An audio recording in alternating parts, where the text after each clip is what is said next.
जय Hind. So continue करते हैं अपने बायोलॉजी की क्लास को। पिछले क्लास में हम लोगों ने डाइजेस्टिव सिस्टम के बारे में थोड़ा समझा था कि डाइजेस्टिव सिस्टम होता क्या है और कैसे फंक्शन करता है। इसके कई सारे ऑर्गन्स के बारे में और डाइजेस्टिव ग्लैंड्स के बारे में, एलिमेंट्री कैनाल के बारे में हम लोग ने पिछले क्लास में समझा था।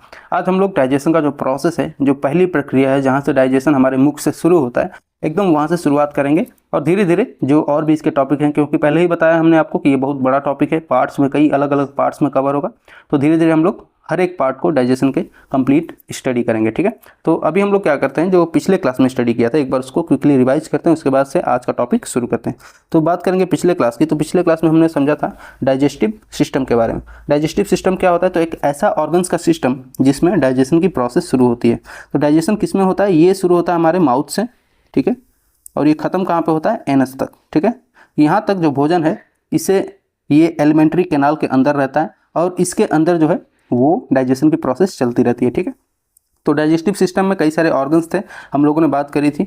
अब डाइजेशन की बात करेंगे तो डाइजेशन क्या होता है, तो हमने पिछली क्लास में स्टडी किया था कि डाइजेशन मतलब breaking down of complex food form, breaking down of complex food form, जो कॉम्प्लेक्स फूड फॉर्म होता है, food form into simple food form, simple food form. जैसे कि सपोज कीजिए हम प्रोटीन को ले रहे हैं, सपोज कीजिए हम फैट को ले रहे हैं, तो ये जो भी हम फूड के दौरान अपने ले रहे हैं ये क्या है कि बहुत ही कॉम्प्लेक्स फूड स्ट्रक्चर है और इसको तोड़ करके छोटे छोटे न्यूट्रिएंट्स में तोड़ करके उसके बाद हमारी बॉडी जब इन्हें ऑब्जॉर्व करती है तो that process is known as digestive system. खाने के लिए तो हम बहुत सारी चीज़ें, मिठाई कभी खा रहे हैं, कभी रोटी खा रहे हैं, कभी चॉकलेट खा रहे हैं, ये सारे बहुत ही कॉम्प्लेक्स फूड स्ट्रक्चर हैं, लेकिन जब इनको हमारे बॉडी के द्वारा छोटे छोटे न्यूट्रिएंट्स में ब्रेक किया जाता है और उसके बाद जब बॉडी इसे ऑब्जॉर्व करती है that is known as digestion. Okay, तो डाइजेशन की जब हम बात करते हैं, डाइजेशन में हमने समझा कि कॉम्प्लेक्स फूड फॉर्म को सिंपल फूड फॉर्म में कन्वर्ट करने का जो प्रोसेस है वही क्या कहलाता है, डाइजेशन कहलाता है। डाइजेशन किन किन न्यूट्रिएंट्स का होता है, तो यहाँ पे आप देखिए तीन चीज़ें आपको याद रखनी है, एक है फैट, दूसरा है प्रोटीन और तीसरा है कार्बोहाइड्रेट्स। ओके, इन सब का क्या होता है, इन सब का डाइजेशन होता है। इनको तोड़ने की जरूरत पड़ती है, हमारी बॉडी इन्हें डायरेक्टली अब्जॉर्ब नहीं कर सकती, इन्हें हमारी बॉडी डायरेक्टली ले नहीं सकती। ठीक है, तो इनको पहले छोटे छोटे न्यूट्रिएंट्स में ब्रेक किया जाएगा, उसके बाद ही हमारी बॉडी इनको एब्जॉर्ब कर पाती है। तो वहीं एब्जॉर्प्शन में हमने देखा था कि किन चीज़ों का हमारी बॉडी डायरेक्टली एब्जॉर्ब कर लेती है, तो जैसे हो गया वाटर, पानी जो है इसे डाइजेस्ट करने की ज़रूरत नहीं होती, डायरेक्टली हमारी बॉडी इन्हें एब्जॉर्ब कर लेती है। वैसे ही जो विटामिन्स होते हैं, ठीक है, विटामिन्स के साथ मिनरल्स होते हैं, मिनरल्स के साथ साथ न्यूट्रिएंट्स होते हैं, इन सब को हमारी बॉडी क्या करती है, डायरेक्टली एब्जॉर्ब कर लेती है। वैसे ही अमीनो एसिड्स होते हैं, अमीनो एसिड्स, ठीक है, जो कि बिल्डिंग ब्लॉक्स होते हैं प्रोटीन्स के, इन सबको हमारी बॉडी डायरेक्टली एब्जॉर्ब कर लेती है। अब आगे बढ़ते हैं और हम लोगों ने पिछले क्लास में एलिमेंट्री कैनाल और डाइजेस्टिव ग्लैंड्स के बारे में समझा था। एलिमेंट्री कैनाल क्या होती है कि जो पूरी हमारा डाइजेस्टिव सिस्टम है इसमें जितने भी ऑर्गन्स इन्वॉल्व हैं उनका स्ट्रक्चर है। ठीक है, आइए एक एक करके इन सभी स्ट्रक्चर को ड्रॉ करके यहाँ समझते हैं। तो सबसे पहले हमारा क्या है, यहाँ पे मुख है, ठीक है, यहाँ पे हमारा मुख है और यहाँ से हम भोजन क्या करते हैं, इनटेक करते हैं। तो भोजन सबसे पहले कहाँ जाता है, आहार नली में जाता है, this is known as oesophagus, this is mouth, then this is oesophagus, जिसे हम लोग कहते हैं फूड पाइप। क्या कहते हैं, फूड पाइप। ओइसोफेगस से नीचे आएंगे तो देन यहाँ पे स्टोमक है, पेट जिसे हम लोग कहते हैं, क्या है, स्टोमक।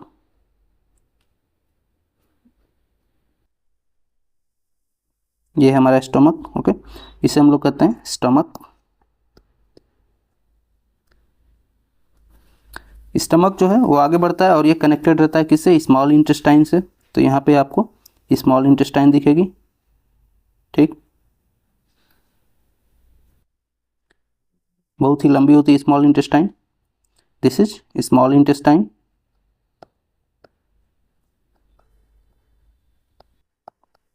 और ये स्मॉल इंटेस्टाइन कनेक्टेड रहती है आगे जा करके किससे, तो लार्ज इंटेस्टाइन से। तो लार्ज इंटेस्टाइन कुछ आपको ऐसे दिखेगी, ठीक है, ये क्या है, दिस इज लार्ज इंटेस्टाइन जो भी हम ड्रॉ कर रहे हैं, ठीक है। और ये लार्ज इंटेस्टाइन आगे कनेक्टेड रहती है, दिस इज लार्ज इंटेस्टाइन,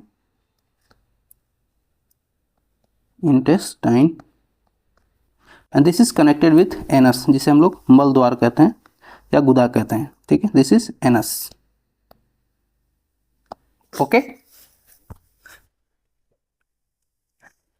तो ये हमारा पूरा एलिमेंट्री कैनाल का स्ट्रक्चर था। अब इसी में कई सारे डाइजेस्टिव ग्लैंड्स भी होती हैं, जैसे कि हमने बात करी थी कल, हमारे मुख के अंदर ही डाइजेस्टिव ग्लैंड होता है, this is known as salivary glands, salivary glands, जिनसे सलाइवा निकलता है, लार निकलता है, और उससे क्या होता है कि भोजन हमारा डाइजेस्ट होता है। उसके बाद हमारे यहाँ पे पेट के पास ही एक ग्लैंड देखने को मिलेगा आपको, दैट इज लीवर, कुछ इस तरह से होता है, ठीक है, दो पार्ट में होता है, दिस इज लीवर। लीवर के नीचे ही आपको एक पित्ताशय की थैली देखने को मिलेगी, जिसे हम लोग कहते हैं गॉल ब्लैडर। इसका कलर ग्रीन कलर का होता है, कैसा होता है ये, ग्रीन कलर का, इसे हम लोग क्या कहते हैं, gall bladder, gall bladder. Gall मतलब होता है पित्त और ब्लैडर मतलब थैली, तो पित्त की थैली होती है गॉल ब्लैडर। इन दोनों के पीछे एक स्ट्रक्चर है येलो कलर का, उसका नाम है अग्नाशय, या फिर हम लोग इसे कहते हैं पैंक्रियाज। तो कुछ इस तरह से निकला होता है वो, ठीक है, this is known as pancreas. इन दोनों के बीच में रहता है वो, क्या कहलाता है ये, pancreas, this is pancreas. Okay, और यहाँ पे जो हमारा स्टमक है, यहाँ पे अंदर इसके पाई जाती हैं कुछ गैस्ट्रिक ग्लैंड्स, ठीक है, here are some gastric glands, gastric glands. और इंटेस्टाइन जो है, उस इंटेस्टाइन में पाई जाती हैं कुछ इंटेस्टाइनल ग्लैंड्स। तो ये वाला जो पोर्शन है इंटेस्टाइन वाला, यहाँ पे मिलेंगे कुछ आपको intestinal glands, intestinal glands. Okay, तो ये यहाँ तक हम लोगों ने पिछले क्लास में अपने स्टडी किया था। इसके बाद हम लोग दांतों के बारे में स्टडी किए थे कि दांत कितने तरह के होते हैं। तो हमने देखा था कि दांत का जो मेन काम है that is about weathering of food, ठीक है, वेदरिंग ऑफ फूड, यानी कि भोजन को छोटे छोटे पार्ट में तोड़ने की जो प्रक्रिया है वो दांतों की होती है। दांतों का बहुत इंपॉर्टेंट फंक्शन है इसमें। दांत के जब स्ट्रक्चर की हमने बात करी थी, तो दांत का स्ट्रक्चर कुछ ऐसा होता है, देखिए,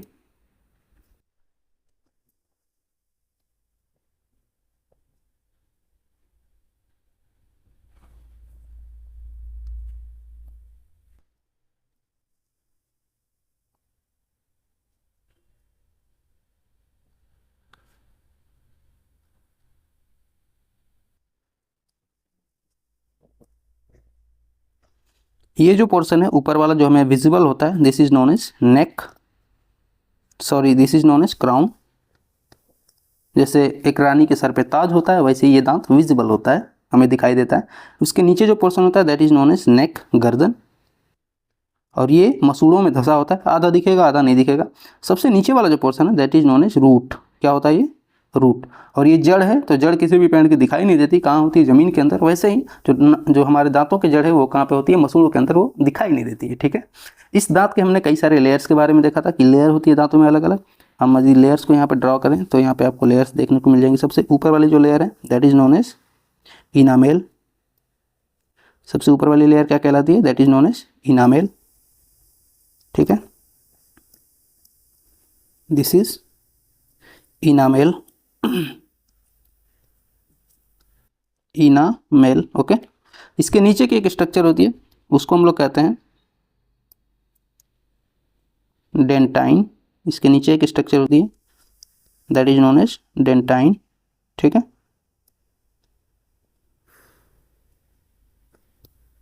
ये जो structure that is known as dentine,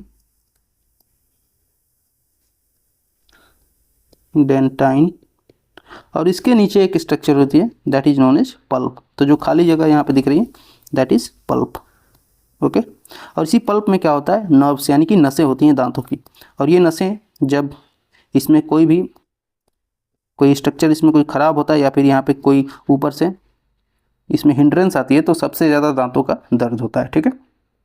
उसके बाद हम लोग टाइप ऑफ जो दांत हैं अलग अलग तरह के, उनके बारे में जब बात किए थे तो हमने यहाँ पे समझा था कि दांत जो है वो दो तरह से देखने को मिलते हैं हमें। एक है मोनोफ्यूडोंट, मोनोफियोडोंट, यानी ऐसे दांत जो जीवन भर में सिर्फ और सिर्फ एक बार जमते हैं। ये टोटल कितने होते हैं, नंबर में ये 32 होते हैं। और फिर हमने देखा था डाइफियोडोंट, दूसरे जो दांत होते हैं डाइफियोडोंट,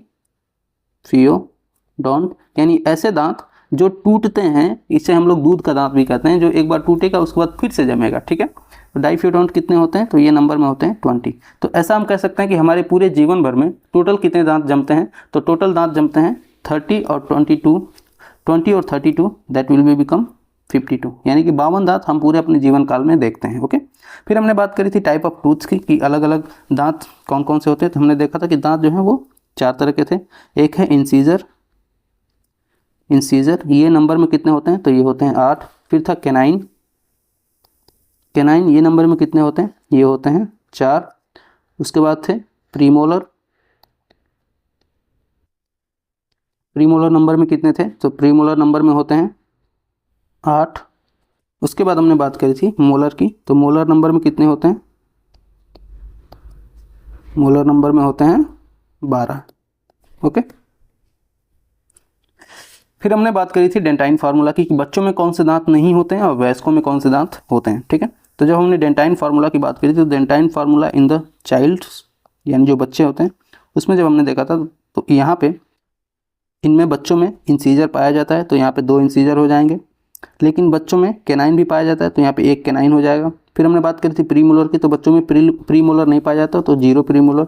वहीं पे जब बात करते हैं इनके अंदर मोलर की, तो यहाँ पे सिर्फ और सिर्फ 2 मोलर पाया जाता है, तीसरा मोलर नहीं होता है बच्चों में। बच्चों के लिए जो डेंटाइन फार्मूला है 2102। ओके, वहीं पे जब एडल्ट की डेंटाइन फार्मूला की बात करते हैं, एडल्ट, तो एडल्ट में देखिए कौन कौन से दांत होते हैं। एडल्ट में सारे कैनाइन होते हैं, यानी कि 2 कैनाइन हो गए इसके। फिर एडल्ट में सारे इंसीजर होते हैं, तो 2 इंसीजर हो गए। सारे के सारे कैनाइन होंगे, यानी कि 1 कैनाइन हो गया। उसके बाद प्रीमोलर की बात करेंगे, तो इनमें पूरे 2 प्रीमोलर होते हैं। और फिर हम बात करते हैं मोलर की, तो टोटल 3 मोलर भी होते हैं एडल्ट के अंदर। तो जो एडल्ट के लिए डेंटाइन फार्मूला है दैट इज 2123। ओके, तो आई होप आपको ये पिछला जो रिवीजन क्लास है ये समझ में आया होगा। अब आगे बढ़ते हैं और आज का टॉपिक जो है उसको शुरू करते हैं। तो आज हम लोग बात करेंगे डाइजेस्टिव सिस्टम की, और सबसे पहले जो डाइजेशन शुरुआत हो रही है वो हो रही है हमारे दांतों से। तो हम सबसे पहले दांतों के बारे में बात करेंगे, और यहाँ पे जो ग्लैंड्स हैं, स्लाइवरी ग्लैंड्स हैं, उनके बारे में बात करेंगे। तो एक बार देखिए, सबसे पहले हम अपना एक स्ट्रक्चर ड्रॉ करते हैं। ये हमारी नाक हो गई, ठीक है, ये हमारा मुँह है, ठीक है।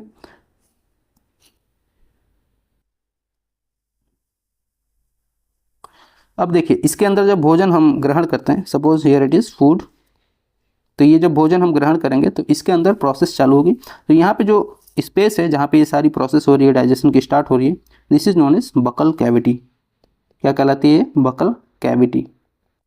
ओके, इसी को हम लोग ओरल कैविटी भी बोलते हैं, ओरल कैविटी। ओरल कैविटी क्या मतलब है, जैसे कि जब हम लोग किसी चीज़ को मौखिक सुनाते थे अपनी क्लास में, तो बोलते हैं ओरली लर्न करके, है ना, यानी कि जो हम मुख से अपने बोलते हैं that is known as oral. तो यहाँ पे मुख के अंदर जो स्पेस है that is known as cavity, तो ओरल कैविटी या फिर बकल कैविटी। ओके, अब इसके अंदर कई सारी प्रोसेसेस होती हैं। सबसे जो इंपॉर्टेंट प्रोसेस यहाँ पे हमको समझनी है, so that is mixing of food. तो सबसे पहले जो टीथ हैं यहाँ पे, दांत, ये क्या करेंगे, फूड को ब्रेक करेंगे छोटे छोटे टुकड़े में, ठीक है। तो जो हमारा भोजन है वो छोटे छोटे टुकड़ों में टूटने वाला है यहाँ पे दांतों के द्वारा। और दूसरा क्या है, इन टूटे हुए टुकड़ों में सलाइवा का मिक्सिंग होने वाला है, ठीक है। तो सलाइवा जो है ये मिक्स होने वाला है। सलाइवा कौन प्रोड्यूस करता है, तो सलाइवा प्रोड्यूस करती हैं salivary glands, salivary glands. Okay, अब यहाँ पे 3 तरह की सलाइवरी ग्लैंड्स आपको देखने को मिलेंगी। कौन कौन सी हैं, तो एक बार हम सलाइवरी ग्लैंड्स के बारे में बात करते हैं। सलाइवरी ग्लैंड्स के बारे में कहाँ पे ये होती हैं सलाइवरी ग्लैंड्स, तो ये होती हैं हमारे मुख के अंदर, यानी कि बकल कैविटी में होती हैं। पर डे लगभग 1 से 1.5 लीटर सलाइवा प्रोड्यूस होता है हमारे मुख के द्वारा, 1 से 1.5 लीटर, ठीक है। 1 to 1.5 लीटर सलाइवा डेली हमारा जो सलाइवरी ग्लैंड्स हैं वो प्रोड्यूस करती हैं। ये जो सलाइवरी ग्लैंड्स हैं ये 3 तरह की देखने को मिलेंगी।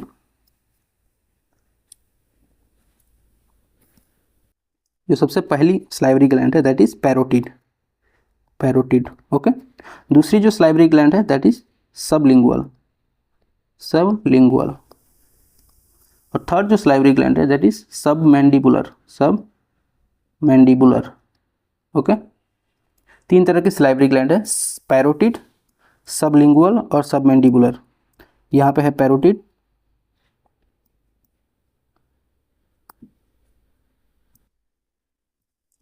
First one is parotid, second one is sublingual और third one is submandibular. Okay, देखिए जो पैरोटिड होती है, पैरोटिड ये हमारे शरीर की सबसे, माउथ के अंदर जो सबसे बड़ी सलाइवरी ग्लैंड है वो कौन सी है? तो largest salivary gland, salivary gland. Okay,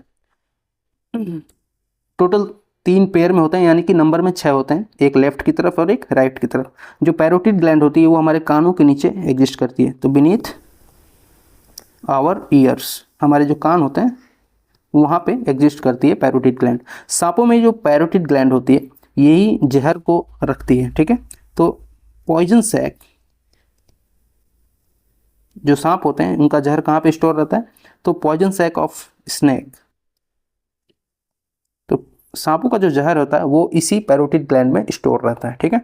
ये पैरोटिड ग्लैंड के बारे में, जहाँ से सलाइवा प्रोड्यूस होता है। दूसरी होती है सबलिंगुअल। सबलिंगुअल कहाँ पे एग्जिस्ट करती है? तो हमारे जीभ के नीचे, तो बीनीथ आवर टीथ या फिर टंग।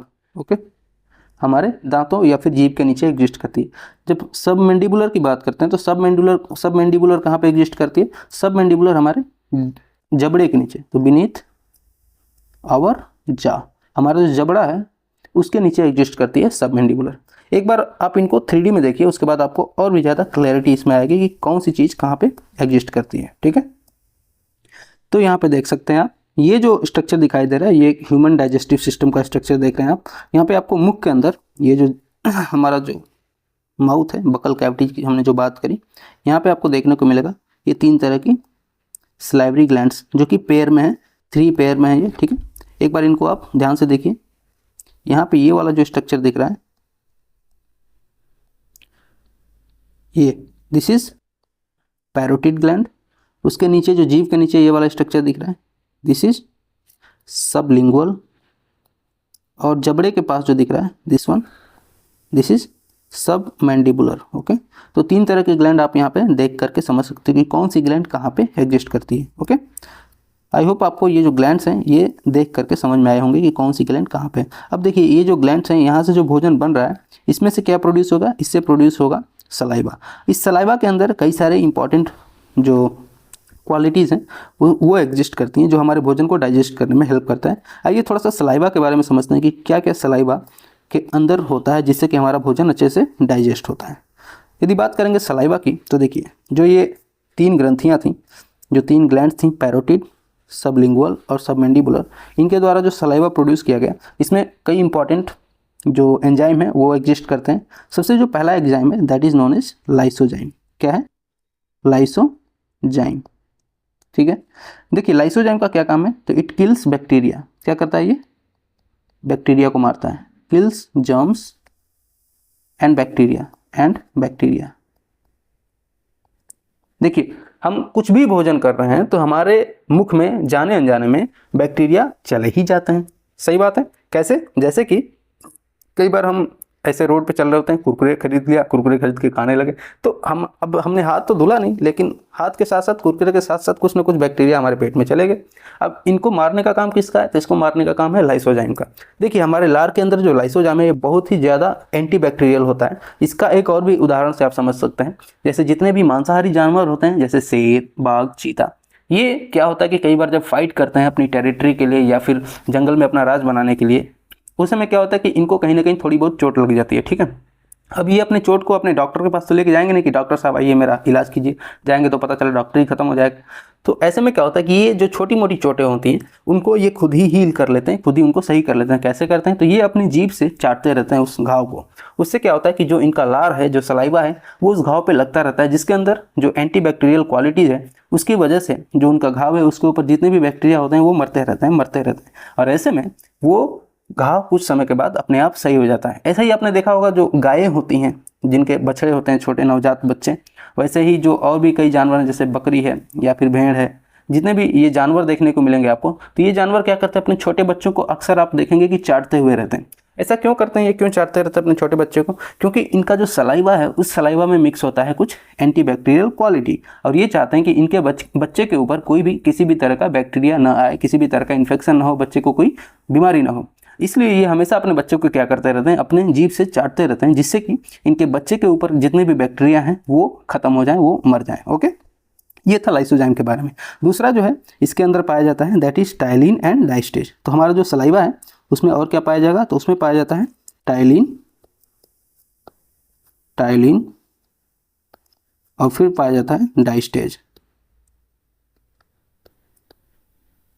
इन दोनों का काम क्या है, इन दोनों का काम है स्टार्च को डाइजेस्ट करना। तो डाइजेशन ऑफ स्टार्च।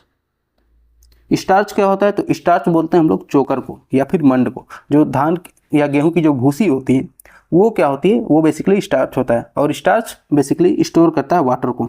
जितना ज़्यादा हमारे भोजन में पानी रहेगा उतना ही ज़्यादा उस भोजन का अच्छा डाइजेशन होगा। यदि आप मैदा खाएंगे तो मैदे का डाइजेशन कम होगा, क्योंकि इसके अंदर से सारे स्टार्च को निकाल लिया जाता है। ठीक है, इसके अंदर कोई भी भूसी नहीं रहेगी, सारे स्टार्च को बाहर निकाल लिया जाता है। अब स्टार्च नहीं रहेगा तो पानी ज़्यादा एब्जॉर्ब नहीं करेगा, पानी ज़्यादा एब्जॉर्ब नहीं करेगा तो वो डाइजेस्ट अच्छे से नहीं होगा। लेकिन जब हम बात करते हैं आटे की, तो आटा क्या होता है, इसके अंदर ढेर सारा आपको स्टार्च देखने को मिलेगा। उससे क्या होता है कि जब इसके अंदर इतना ज़्यादा स्टार्च अवेलेबल रहता है तो उसके अंदर पानी का जो एब्जॉर्प्शन है वो ज़्यादा होता है और वो डाइजेशन में भी आसान होता है। स्टार्च को किसमें ये दोनों टाइलिन और डाइस्टेज करते हैं, तो स्टार्च को ये लोग तोड़ते हैं माल्टोज के अंदर। किसमें, माल्टोज। ठीक है, तो स्टार्च का ये लोग डाइजेशन करते हैं माल्टोज में। फिर जो फोर्थ है दैट इज अबाउट म्यूलिन। जो फोर्थ है दैट इज अबाउट म्यूलिन। तो हमारे जो सलाइवा है उसमें एक और चीज़ पाई जाती है, उसका क्या नाम है, म्यूलिन। और म्यूलिन का क्या काम है, तो म्यूलिन का बेसिकली काम है भोजन को ल्यूब्रिकेट करना। क्या करना, लुब्रिकेट।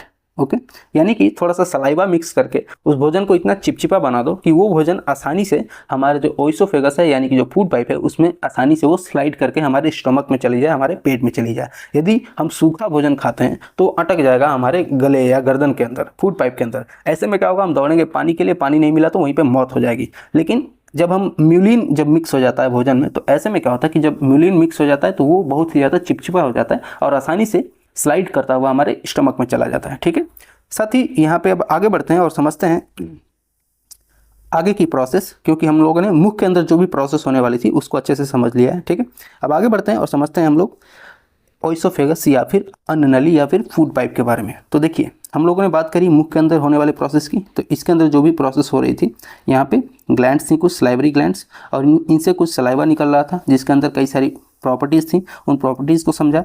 अब यहाँ से जो भोजन बना है उस भोजन को हम लोग कहते हैं, जो म्यूकस के साथ मिक्स हो गया उस भोजन को हम लोग क्या कहते हैं, वो कहलाता है बोलस। ठीक है, तो बोलस किसे कहते हैं, जो भोजन म्यूकस के साथ मिक्स हो गया, सलाइवा के साथ मिक्स हो गया, बोलस कहलाता है। अब यहाँ से जो बोलस है ये नीचे की तरफ जाएगा। ठीक है, किसकी तरफ, नीचे की तरफ। कहाँ पे, इसको जाना है स्टमक के अंदर। यहाँ पे स्टमक और यहाँ पे भोजन को ट्रैवल करके जाना है। तो यहाँ मुख से बक्कल कैविटी से स्टमक तक जाने के लिए एक नली होती है जिसको हम लोग कहते हैं फूड पाइप या फिर ओइसोफेगस। क्या बोलते हैं, ओइसोफेगस, या फिर इसे ही हम लोग कहते हैं फूड पाइप। और इसकी लंबाई कितनी होती है, तो इसकी लंबाई लगभग होती है 25 से 30 सेंटीमीटर। 25 से 30 सेंटीमीटर।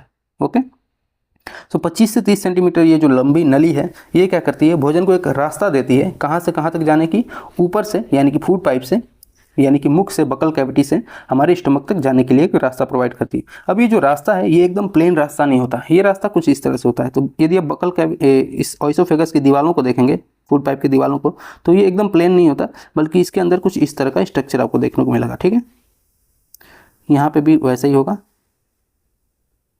ये जो स्ट्रक्चर है ये क्या करता है कि भोजन को अचानक से एकाएक जाने के लिए रोकता है। यानी कि भोजन हमने कुछ भी ऊपर से डाला, यहाँ से कोई भी फूड का टुकड़ा हमने डाला, तो ये जो भोजन है, ठीक है, ये म्यूकस के साथ लिप्त होने के बाद बोलस बन चुका है और ये धीरे धीरे नीचे आएगा।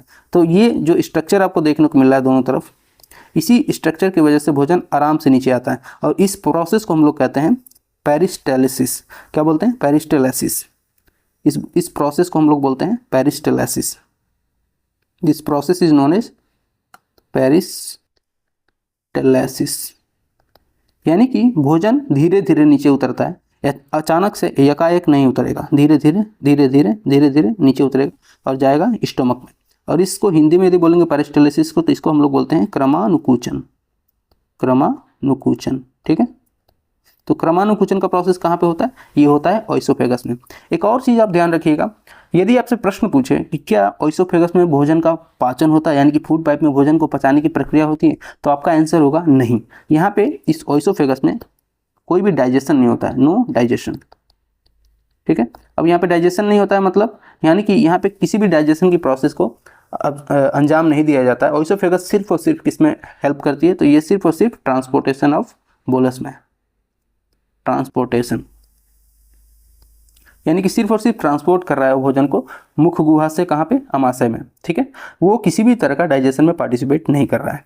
यहाँ पे कई बार ऐसे ऑप्शन दे दिया जाता है, 4 ऑप्शन दे देगा, जैसे कि वो बोल देगा कि माउथ, फिर दे देगा ओइसोफेगस, उसके बाद दे देगा नीचे स्टमक, उसके बाद नीचे दे देगा स्मॉल इंटेस्टाइन, और पूछेगा कि इसमें से किसमें डाइजेशन की प्रोसेस नहीं होती। तो थोड़ा ध्यान रखिएगा, ओइसोफेगस में सिर्फ और सिर्फ ट्रांसपोर्टेशन रहा है, ना कि किसी भी तरह का यहाँ पे डाइजेशन देखने को मिलेगा। ओके, अब बात आगे बढ़ते हैं और समझते हैं अगले टर्म के बारे में, that is about the structure of stomach. यहाँ से भोजन कहाँ पे जा रहा है? स्टमक में जा रहा है, पेट में जा रहा है। अब यहाँ से थोड़ा सा हम लोग स्टमक के बारे में समझते हैं कि पेट क्या है, कैसे यहाँ पे फंक्शन होता है, भोजन के साथ यहाँ पे कौन कौन सी प्रोसेस होती है।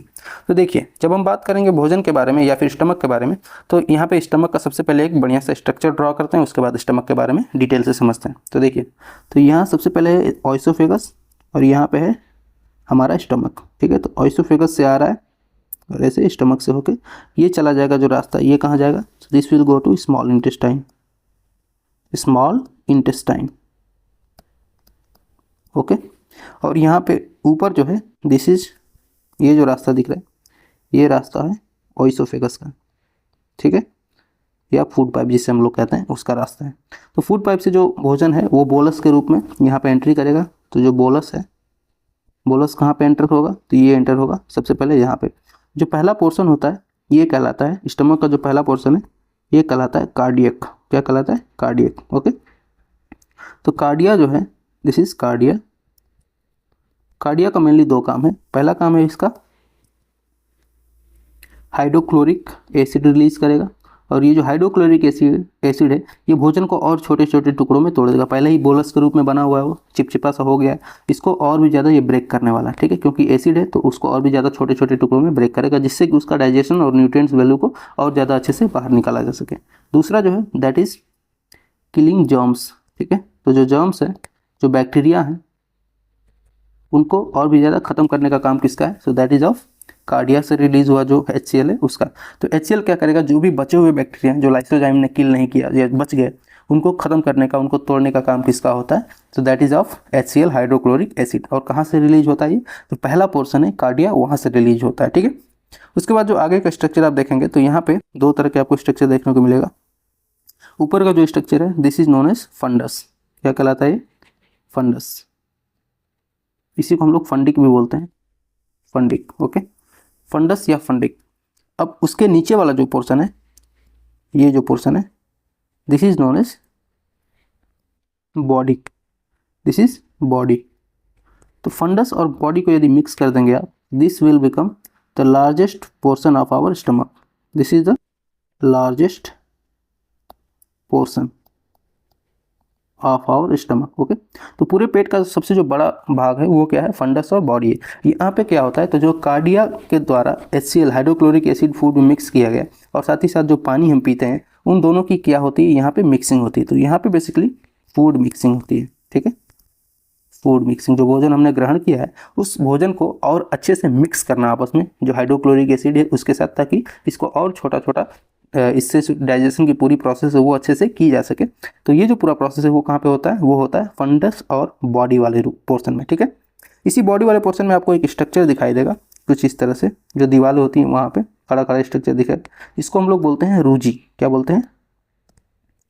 रूजी बोलते हैं। ठीक है, अब रूजी बेसिकली जो यहाँ पे दीवारों पे जो स्ट्रक्चर दिख रहा है ये मांसपेशियाँ ही होती हैं, लेकिन थोड़ी खड़ी खड़ी हो जाती हैं। कब होती हैं? जब हमारा पूरा पेट जो है खाली हो जाता है, जब कोई अनशन कर रहा होता है, या फिर जब कोई भोजन बहुत देर तक नहीं कर रहा होता या फिर किसी ने व्रत रखा हुआ है, ऐसे में क्या होता है कि जो रूजी होती हैं ये खड़ी हो जाती हैं, ये मांसपेशियाँ ये खड़ी हो जाती हैं, ठीक है।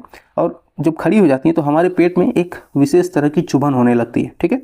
अब ये जब ये चुभन होती है तो हम लोग बोलते हैं कि पेट दर्द कर रहा है, लोग बोलते भी हैं कि भोजन कर लो, पेट दर्द हो रहा है भोजन कर लो, ठीक है। तो ये क्यों होता है? क्योंकि ये जो मांसपेशियाँ हैं रूजी नाम की, जो बॉडी वाले पोर्शन में पाई जाती हैं पेट के स्टमक के, तो ये क्या हो जाती हैं, ये खड़ी हो जाती हैं, जिसकी वजह से पेट के अंदर दर्द होना स्वाभाविक हो जाता है। पेट के अंदर दर्द उठने लगता है जब हम बड़े लंबे समय तक भूखे रहते हैं उस समय, ठीक है। जो थर्ड पोर्शन है हमारे इस स्टमक का, इसको हम लोग बोलते हैं पाइलोरिक। यहाँ जो ये वाला पोर्शन दिख रहा है, this is known as pyloric, pyloric या फिर पाइलोरस भी बोलते हैं इसको, ठीक है। अब यहाँ पे क्या है, यहाँ पे कई सारी गैस्ट्रिक ग्लैंड्स होती हैं। गैस्ट्रिक ग्लैंड्स क्या होती हैं? Gastric glands.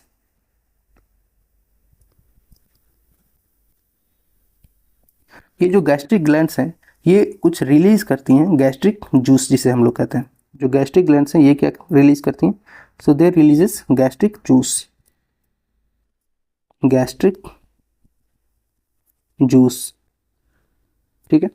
तो गैस्ट्रिक ग्लैंड्स क्या रिलीज करेंगे? गैस्ट्रिक जूस रिलीज करेंगे। गैस्ट्रिक जूस ये दो तरह का होता है। कौन कौन सा था इसको हम लोग अगले पेज पे थोड़ा समझते हैं। तो ये वाला जो पोर्शन है, दिस वन, यहाँ पे भी आप ये पाइलोरस वाला जो पोर्शन है इसकी बात कर रहे हैं, तो यहाँ पे क्या रिलीज होता है? यहाँ पे है गैस्ट्रिक ग्लैंड्स जो रिलीज करती हैं गैस्ट्रिक जूस। अब ये गैस्ट्रिक जूस दो तरह का होता है। पहला होता है the first one, that is known as rennin. क्या है? रेनिन। और दूसरा जो है उसका नाम है पेप्सिन। रेनिन और पेप्सिन, याद रखिएगा क्या रिलीज करेगा? रेनिन और पेप्सिन, रेनिन और पेप्सिन, ओके। रेनिन जो है वो केसिन प्रोटीन, या फिर आप ऐसा कह सकते हैं कि मिल्क का जो दूध होता है, मिल्क, ठीक है। तो मिल्क को जो डाइजेशन का काम है और इसको डाइजेस्ट करके ये कर्ड में कन्वर्ट करता है। इसमें कन्वर्ट करता है कर्ड के अंदर, ठीक है। वहीं जो पेप्सिन का काम है, तो पेप्सिन बेसिकली प्रोटीन को, जो प्रोटीन होता है, प्रोटीन को ये चेंज करता है और किस में करता है? कन्वर्ट करता है तो पेप्टोन में, ठीक है, पेप्टोन।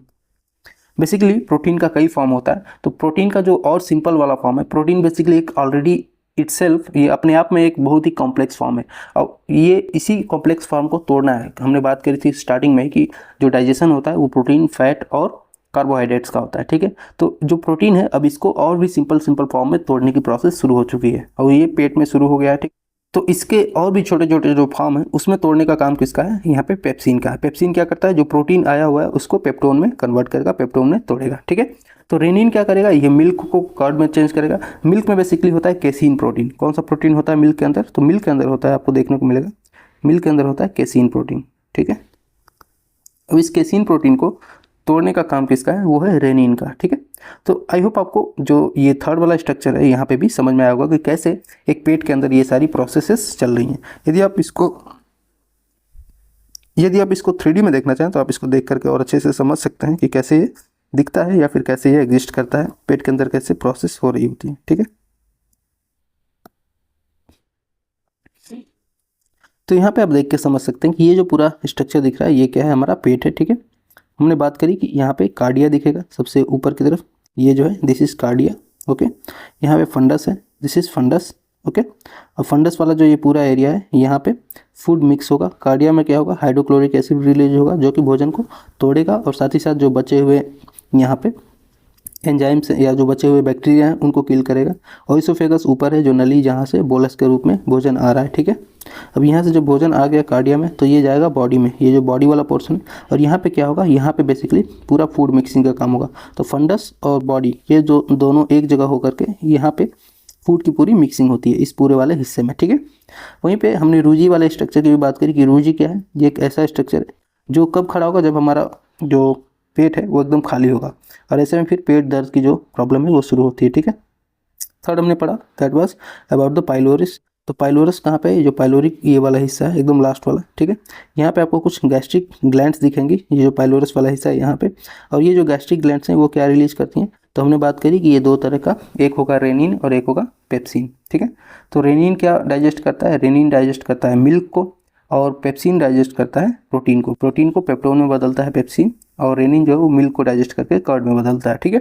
तो आई होप आपको पेट का भी स्ट्रक्चर जो है वो अच्छे से समझ में आ गया होगा देख करके कि कैसे कहाँ पे कौन सी चीज़ एग्जिस्ट करती है और कैसे ये फंक्शन कर रही है, ठीक है।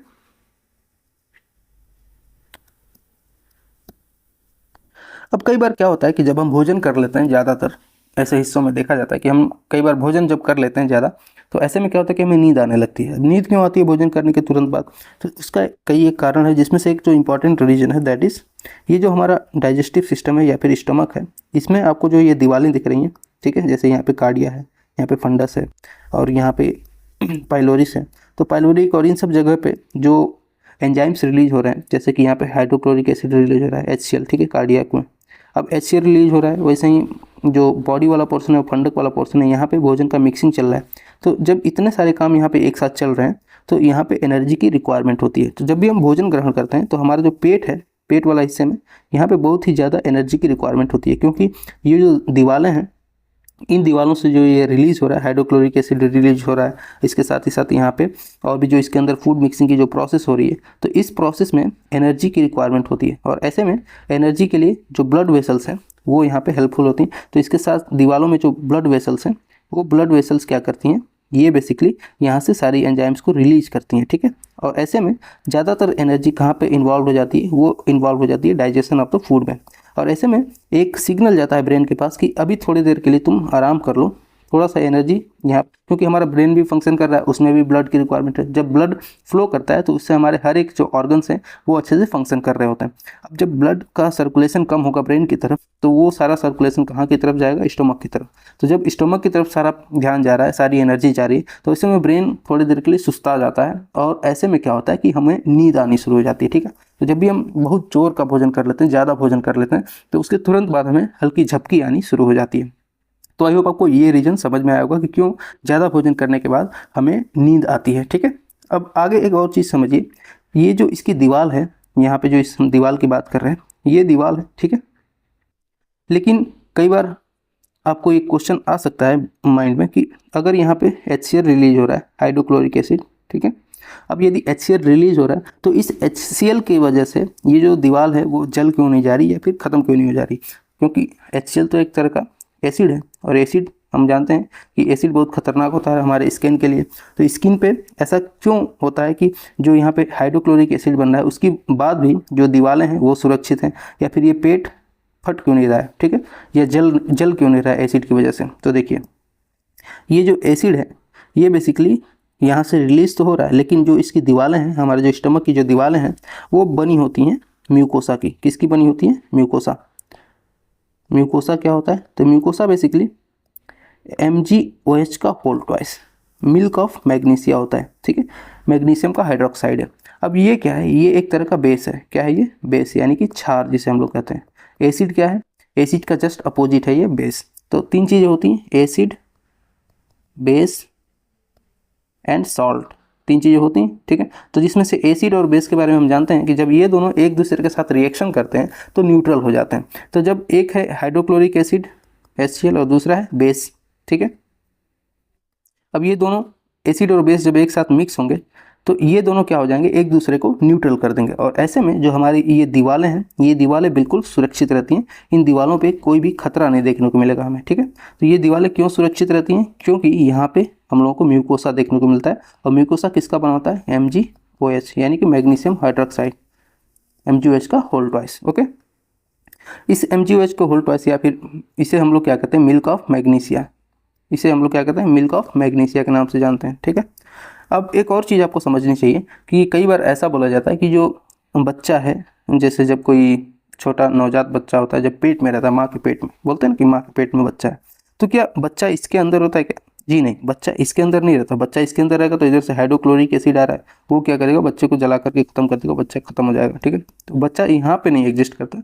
जो बच्चा होता है वो यूट्रस में होता है, ठीक है। यूट्रस अलग चीज़ है और स्टमक अलग चीज़ है, इसका थोड़ा ध्यान रखिएगा। बच्चा कभी भी माँ के पेट में नहीं होता, यूट्रस में होता है। किस में होता है? यूट्रस में, ठीक है, स्टमक में नहीं बल्कि यूट्रस में। इस चीज़ को थोड़ा ध्यान रखिएगा। यूट्रस में रहेगा तभी सेफ रहेगा बच्चा। यहाँ पे यदि रहेगा तो यहाँ पे वो जल के हाइड्रोक्लोरिक एसिड इसको जला बुझा के उसको डाइजेस्ट कर देगा, ठीक है। इस बात का थोड़ा ध्यान रखिएगा। इसके साथ ही एक और चीज़ आपने सुनी होगी, दैट इज़ अबाउट एसिडिटी। क्या होती है? एसिडिटी। तो देखिए, एसिडिटी कब और कैसे होती है? जब हम भोजन थोड़ा थोड़ा पूरे दिन खाते रहते हैं। देखिए, भोजन करने की एक टाइमिंग होती है। हमारा जो पेट है वो क्लॉक साइकिल से डिजाइन होता है। कैसे होता है? क्लॉक साइकिल, ठीक है। यदि आप सुबह 7 बजे उठते हो या फिर मान लो कि 6 बजे उठते हो, तो हमारे बॉडी में एक बायोलॉजिकल क्लॉक होती है। क्या होती है? Biological clock. ये बायोलॉजिकल क्लॉक सेट हो जाती है। यदि एक बार आपकी आदत लग गई 6 बजे उठने की सुबह, तो आप सुबह रोज 6 बजे ही उठोगे, ठीक है। चाहे आप कहीं भी कितने भी विषम परिस्थितियों में 6 बजे आपकी नींद खुल जाएगी, ठीक है। तो हमारी बायोलॉजिकल क्लॉक क्या है? ये हमारी बॉडी को सेट कर देती है कि इस समय पे ये फंक्शन करना है। ऐसा भी कुछ भोजन में भी है। यदि हम भोजन करते हैं, फूड कंज्यूम करते हैं, ठीक है, और हमने टाइमिंग बना रखी है कि हम दिन में 2 बार या 3 बार खाएंगे, ठीक है, ऐसा यदि हमने टाइमिंग बना रखा है, तो हमारा जो पेट है, हमारा जो ब्रेन है, ब्रेन ने पेट के साथ ऐसा कोलेब्रेशन कर रखा है कि हमारी जो पेट के साथ जो बायोलॉजिकल क्लॉक है वो कुछ इस तरह से एडजस्टेड है कि 3 बार जब हम भोजन कर रहे होते हैं उसी समय वो ज़्यादा हाइड्रोक्लोरिक एसिड रिलीज़ करेगा, ठीक है। तो इस तरह से बायोलॉजिकल क्लॉक क्या करती है? हमारे बॉडी में जितने भी ऑर्गन्स हैं उनके जो इंपॉर्टेंट फंक्शंस हैं वो सेट कर देती है, ठीक है। अब ऐसे में क्या है कि जब हम दिन भर खाते रहते हैं, जब हम दिन भर भोजन करेंगे, 5 मिनट बाद फिर कुछ खा लिया, 5 मिनट बाद फिर कुछ खा लिया, मतलब बकरी की तरह जब दिन भर आप चरते रहोगे, खाते रहोगे, खाते रहोगे, ऐसे में क्या होता है कि बहुत ही ज़्यादा हाइड्रोक्लोरिक एसिड HCl जो है वो रिलीज होगा, ठीक है। क्योंकि हर 5 मिनट बाद आप कुछ खा रहे हो तो उसको डाइजेस्ट करने के लिए यहाँ पे HCl रिलीज होता रहेगा, हाइड्रोक्लोरिक एसिड रिलीज होता रहेगा। अब ये ज़्यादा अगर HCl हो गया, ज़्यादा एसिड हो गया, तो उस स्थिति में क्या होगा कि हमको हो जाएगी एसिडिटी। क्या हो जाएगी? एसिडिटी। एसिडिटी का मतलब इसमें इस पेट में जो भी हमने भोजन किया है उसमें इतना ज़्यादा एसिड हो गया, इतना ज़्यादा एसिड हो गया कि अब हमें खट्टी डकारें आ रही हैं। कैसी डकारें आ रही हैं? खट्टी डकार। मतलब कि हम जब बर्फ लेते हैं तो इतना गर्म और इतनी खट्टी डकारें आ रही हैं। उसी जो फिनोमेना है ये क्या कहलाती है? एसिडिटी की। अब ऐसे में जब एसिडिटी हो जाती है तो इस एसिडिटी को ख़त्म करने के लिए हम लोग क्या करते हैं? हम लोग पीते हैं एक इनो। क्या लेते हैं? इनो, जो काम शुरू करता है सिर्फ और सिर्फ 6 सेकंड में। तो 6 सेकंड में ये काम कैसे शुरू करता है? तो बेसिकली जो हमारी एसिडिटी यहाँ पे ज़्यादा होगी, यानी कि एसिड यहाँ पे ज़्यादा हो गया है। अब एसिड ज़्यादा है तो इस एसिड को कम करना है। एसिड को कम करने के लिए हमने पहले भी देखा कि हमें चाहिए क्या? मिल्क ऑफ मैग्नीशिया या फिर MgOH का होल ट्वाइस। MgOH एक तरह का क्या है? ये बेस है। ये बेस एसिड के साथ रिएक्शन करेगा और एसिड के साथ रिएक्शन करने के बाद ये क्या बनाएगा? ये हो जाएगा न्यूट्रल और वाटर का फॉर्मेशन करेगा। अब ऐसे में जब एक बार हम लोगों ने MgOH डाल दिया तो ये तुरंत क्या करता है? जाकर के यहाँ पे रिएक्शन करता है। रिएक्शन करने के तुरंत बाद यहाँ पे आपको तुरंत 6 सेकंड में सिर्फ काम शुरू हो जाता है। किसके द्वारा? इनो के द्वारा। इनो क्या होता है? इनो बेसिकली MgOH का होल ट्वाइस होता है, ठीक है। मिल्क ऑफ मैग्नीशिया ही होता है इनो, ठीक है। वो तुरंत क्या करता है? जितना भी एसिड हमारे पेट में यहाँ पे जमा हुआ है उसको तुरंत जा करके न्यूट्रल कर देता है और हमारा फिर से हम अपने नॉर्मल रूटीन पे वापस आ जाते हैं, ठीक है। तो ये था एसिडिटी का कॉन्सेप्ट कि एसिडिटी क्यों हो जाता है, कितना ज़्यादा होता है और कितना कम होता है, ठीक है। तो ये था डाइजेशन के बारे में। अब डाइजेशन से संबंधित एक और चीज़ भी समझते हैं कि कई बार हमें बोला जाता है कि खाते वक्त पानी पीना चाहिए, कई बार बोलते हैं कि खाते वक्त पानी नहीं पीना चाहिए। तो देखिए इसका भी थोड़ा सा कॉन्सेप्ट समझ लीजिए कि कितना पानी पीना चाहिए, कब पीना चाहिए, कब नहीं पीना चाहिए।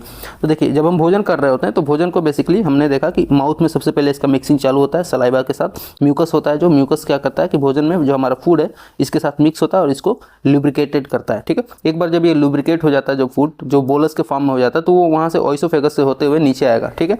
ऑइसोफेगस से होते हुए जैसे ये स्टमक के अंदर आता है, स्टमक में हाइड्रोक्लोरिक एसिड यानी कि HCl यहाँ पे रिलीज होता है, ठीक है। अब एक बार जब HCl रिलीज हुआ तो इस HCl में हमें इस बात का ध्यान रखना है कि हमें बहुत ज़्यादा वाटर नहीं ऐड करना है। वाटर तो चाहिए इसको मिक्सिंग होने के लिए, पानी रहेगा तभी अच्छे से पूरा फूड मिक्स होगा। यहाँ पे जो बॉडी वाला पोर्शन था, यहाँ पे फूड की मिक्सिंग तभी अच्छे से हो पाएगी जब थोड़ा बहुत पानी रहेगा। तो हमें बहुत ज़्यादा पानी नहीं लेना है, बल्कि थोड़ा सा ही पानी चाहिए। मतलब आधा गिलास पानी पी लिया भोजन करते हुए, इससे ज़्यादा भोजन में आप पानी, अदरवाइज क्या होगा कि HCl की कंसंट्रेशन क्या हो जाएगी? ये कम हो जाएगी। क्योंकि हमारे भोजन को अच्छे से डाइजेस्ट होना है तो यहाँ पे HCl का कंसंट्रेशन भी हाई होना चाहिए जितना रिक्वायर्ड है। यदि हम ऐसा कर देंगे कि हम HCl में इतना ज़्यादा पानी मिला दिए कि पूरा HCl है वो एकदम उसका कंसंट्रेशन कम हो गया, तो फिर हमारा जो अंदर जो भोजन है पेट के अंदर वो अच्छे से डाइजेस्ट नहीं हो पाएगा। तो इस बात का थोड़ा ध्यान रखिएगा। इसके साथ ही कई बार ये बोलते हैं कि क्या मैदा खाना चाहिए, नहीं खाना चाहिए।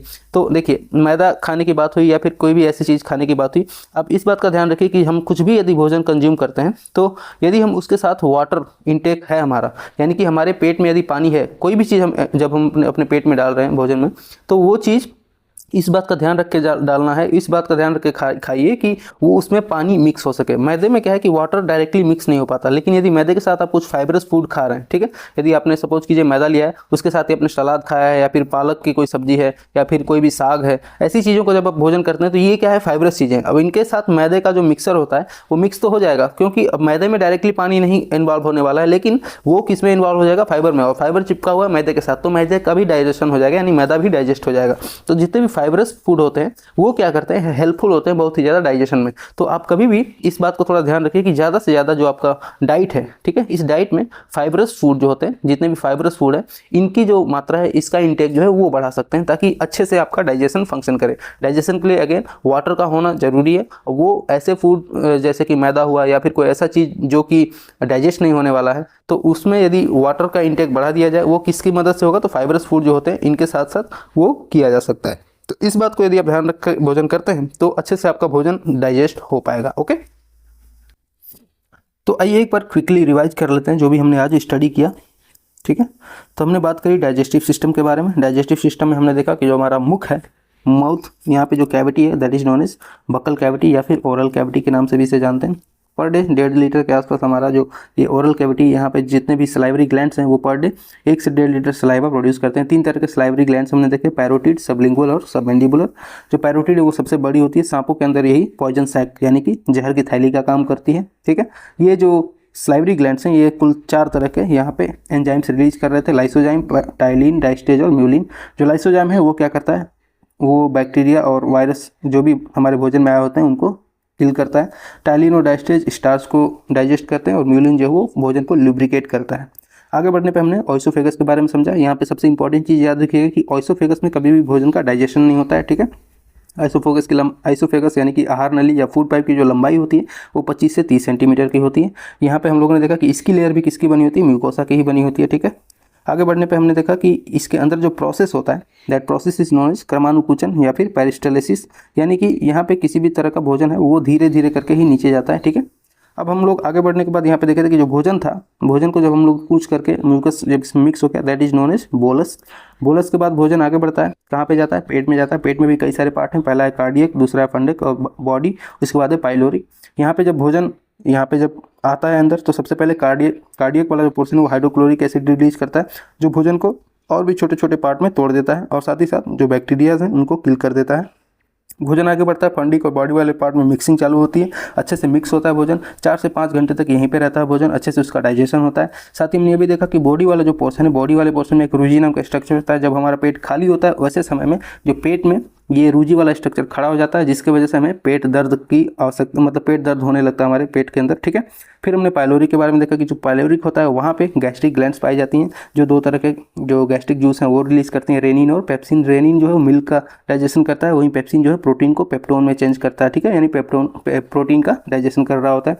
यहाँ से जो भोजन निकलता है स्मॉल इंटेस्टाइन में जाता है। स्मॉल इंटेस्टाइन में भोजन अब यहाँ से निकलने के बाद काइम के रूप में जाता है, KYME। ठीक है, काइम के रूप में जाएगा। तो यहाँ से भोजन जो आगे बढ़ने वाला है वो काइम के रूप में आगे बढ़ेगा स्मॉल इंटेस्टाइन में। और हम लोग अब अगली क्लास में पढ़ने वाले हैं स्मॉल इंटेस्टाइन के बारे में। ठीक है, तो आई होप आपको ये जो पूरा डाइजेशन का प्रोसेस है जो कि मुख से लेकर पेट तक हमने आज डिस्कस किया है, ये आपको अच्छे से समझ में आया होगा। मिलेंगे अगली क्लास में, तब तक के लिए जय हिंद।